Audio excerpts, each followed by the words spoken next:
18 কোটির ভেতর সাকিব আল হাসান কেন মাত্র এক পেস? উত্তরটা আছে সাকিবের স্বভাবে।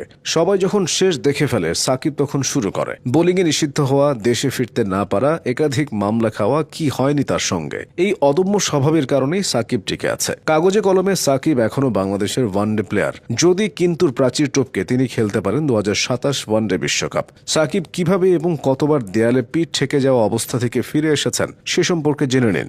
শুরু করতে হয় 2011 বিশ্বকাপ থেকে। ওই বিশ্বকাপে সাকিব ছিলেন অধিনায়ক। ভারত, ওয়েস্ট ইন্ডিজ এবং দক্ষিণ আফ্রিকার বিপক্ষে বিশাল ব্যবধানে হারে সাকিবের বাংলাদেশ। ওয়েস্ট ইন্ডিজের বিপক্ষে 58 এবং আফ্রিকার বিপক্ষে 78 রানে অল আউট হওয়ার লজ্জায় ডুবেছিল তারা। বিশ্বকাপের পর সাকিবকে তাই অধিনায়কত্ব থেকে সরিয়ে দেওয়া হয়। তার পারফরমেন্স নিয়েও ব্যাপক সমালোচনা হয়। এরপর সাকিবই হয়ে ওঠেন সবচেয়ে ধারাবাহিক ক্রিকেটারদের একজন। 2012 সালে তিনি ওয়ানডে র্যাঙ্কিংয়ে 1 নম্বরে উঠে আসেন। সেই থেকে অলরাউন্ডার র্যাঙ্কিংয়ে সাকিবের রাজত্ব বছরের পর বছর ধরে চলেছে। সাকিবের কামব্যাকের দ্বিতীয় ঘটনা 2014 সালের। ওই বছর শ্রীলঙ্কার বিপক্ষে ওয়ানডে সিরিজ চলার সময় অশোভন আচরণের জন্য 3 ম্যাচের নিষেধাজ্ঞা পান সাকিব। মূলত ক্যামেরার ফোকাসে বিরক্ত হয়ে তিনি হাতের ইশারায় অশোভন অঙ্গভঙ্গি করেছিলেন। তাই নিষেধাজ্ঞার পাশাপাশি তাকে 3 লাখ টাকা জরিমানাও করে বিসিবি।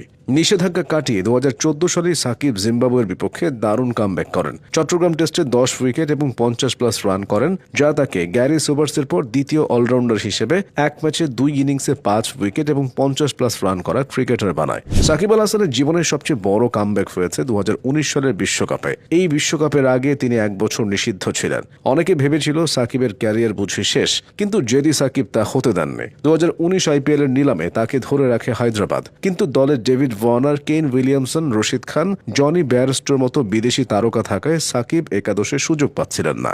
বেশ কয়েকটি ম্যাচ একাদশে সুযোগ না পেয়ে তিনি IPL এর চিন্তা মাথা থেকে ঝেড়ে ফেলেন। সাকিব বিশ্বকাপকে সর্বোচ্চ গুরুত্ব দেন এবং নিজের সেরাটা বের করতে কঠোর অনুশীলন শুরু করেন। প্রিয় কোচ মোহাম্মদ সালাউদ্দিনকে হায়দ্রাবাদ ডেকে নেন সাকিব। বিশ্বকাপ শুরুর আগে সাকিবকে নিয়ে কোচ সালাউদ্দিন ভবিষ্যদ্বাণী করেছিলেন, এবারের বিশ্বকাপে সেরা হওয়ার জন্য যাচ্ছেন সাকিব। হয়েছিল তাই। ওই বিশ্বকাপে সাকিব কি করেছিলেন তা সবার জানা। ইংল্যান্ডের বিপক্ষে সেঞ্চুরির পর সাকিব সালাউদ্দিনকে মেসেজ পাঠিয়েছিলেন, থ্যাংক ইউ স্যার।